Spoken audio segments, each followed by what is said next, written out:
Salut, je m'appelle Faisal Afidi, formateur et coach en développement personnel et fondateur de Learning Coach. On forme des coachs scolaires à pratiquer le métier de coaching scolaire et à développer leur carrière en tant que coach scolaire. Un des défis que nous rencontrons en étant coach scolaire, c'est de pouvoir amener cette profession à l'idée que nous ne sommes pas en train de travailler avec des personnes malades ou défectueuses, mais tout simplement avec des apprenants, des élèves et des étudiants ambitieux qui désirent donc réussir leur scolarité. On va voir de quoi il s'agit tout de suite. Une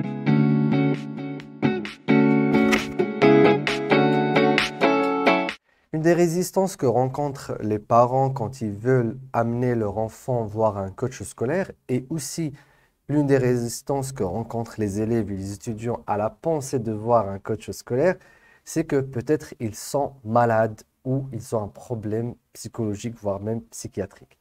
Alors pour vous rassurer, il faut savoir qu'un coach scolaire, s'il constate qu'il y a une pathologie, qu'il y a une maladie, qu'il y a un trouble psychologique ou psychiatrique, ben, tout simplement, il va arrêter d'intervenir. Il va orienter donc cette personne-là, son client, voir la personne compétente pour ce domaine. Il faut savoir qu'en tant que coach scolaire, nous ne soignons pas les personnes malades. Le coaching à la base ne s'est pas développé pour pouvoir accompagner des personnes ayant des pathologies. Bien évidemment, on espère pouvoir guérir, mais il y a des professions pour faire ce travail. Mais le coaching scolaire ou le coaching de manière générale a d'abord émergé avec des personnes qui veulent se dépasser. Le coaching a commencé avec les sportifs de haut niveau et ensuite il a continué avec les hauts dirigeants et les hauts patrons, les grands patrons des grandes entreprises, ensuite les cadres et ainsi de suite. Donc, on va voir un coach, c'est parce qu'on veut se dépasser. On veut atteindre des objectifs, on veut avoir mieux, plus, on veut mieux se réaliser. Souvent, ce qui amène à voir un coach, c'est qu'on constate un décalage entre ce que nous faisons, entre ce que nous avons et ce que nous pouvons faire. Donc, il y a un potentiel dont on ne profite pas. C'est la même chose dans le coaching scolaire. Eh bien, on amène un élève ou un étudiant voir un coach scolaire, c'est parce qu'il n'atteint pas son plein potentiel. Donc, souvent, les enseignants d'ailleurs le disent, tel élève, il peut faire mieux. On l'a tous vu sur notre bulletin en fin de semestre ou en fin d'année. Tu peux faire mieux.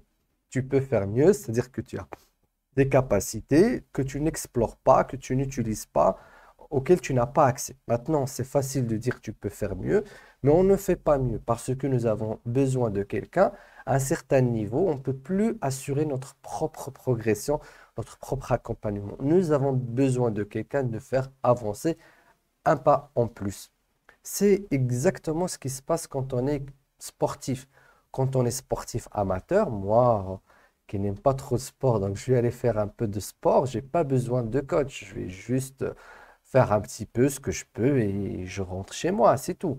Mais maintenant, si je veux euh, atteindre un objectif bien précis, avoir un poids, avoir un squelette, enfin un physique ou performer dans un sport précis, participer à une compétition, c'est clair et net que j'ai besoin de quelqu'un pour m'accompagner parce que je ne pourrais plus voir mes défauts, mes qualités, je ne pourrais plus dépasser mes obstacles, ça va demander un effort plus.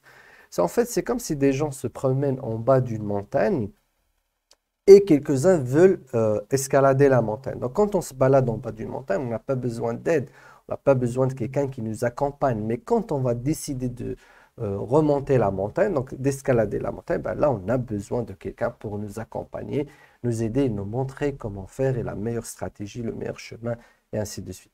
Et donc, oui, on n'emmène pas son enfant voir un coach scolaire parce qu'il est malade, on emmène voir son enfant voir un coach scolaire, c'est parce que il peut faire mieux. Il a un potentiel qui n'est pas encore exploré. Ou parce qu'il a des compétitions dans lesquelles il veut réussir. Ou parce qu'il veut atteindre des objectifs bien précis. Ou parce qu'il veut apprendre à faire mieux et plus vite. Ou parce qu'il veut profiter de son temps et être épanoui. Donc tout cela, ce sont des objectifs. Quand on parle de coaching scolaire, c'est vrai que dans toutes les vidéos précédentes, je parlais de problèmes, de difficultés, de surpasser d'avancer parce que oui, souvent, ce qui nous empêche d'atteindre en premier lieu notre potentiel, c'est des problématiques, des obstacles, des croyances et ainsi de suite. Mais des fois, non.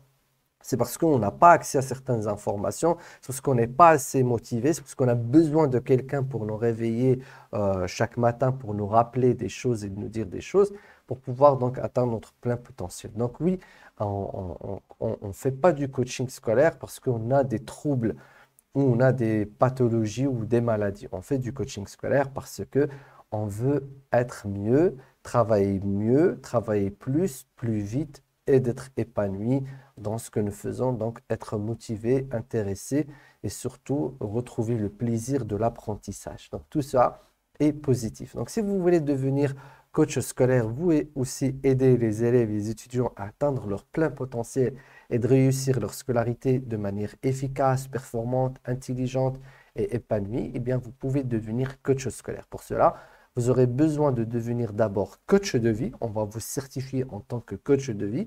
Ensuite, on va vous certifier en tant que coach scolaire. Donc, vous serez un coach de vie spécialisé dans le coaching scolaire pour voir comment ça se passe. Eh bien, vous remplissez un formulaire que vous allez retrouver sur une page, sur le lien en bas de cette vidéo. On va vous contacter, un de nos conseillers pédagogiques va vous contacter et il va voir avec vous directement comment vous pouvez donc mettre en place votre projet pour devenir coach scolaire et si nous sommes la bonne formation pour vous. Et si tout se passe bien, ben, je vous prendrai en main et je vous aiderai, vous accompagnerai petit à petit à devenir vous aussi coach scolaire. Au plaisir donc de vous retrouver très très bientôt. Je vous dis à très bientôt. Ciao, ciao.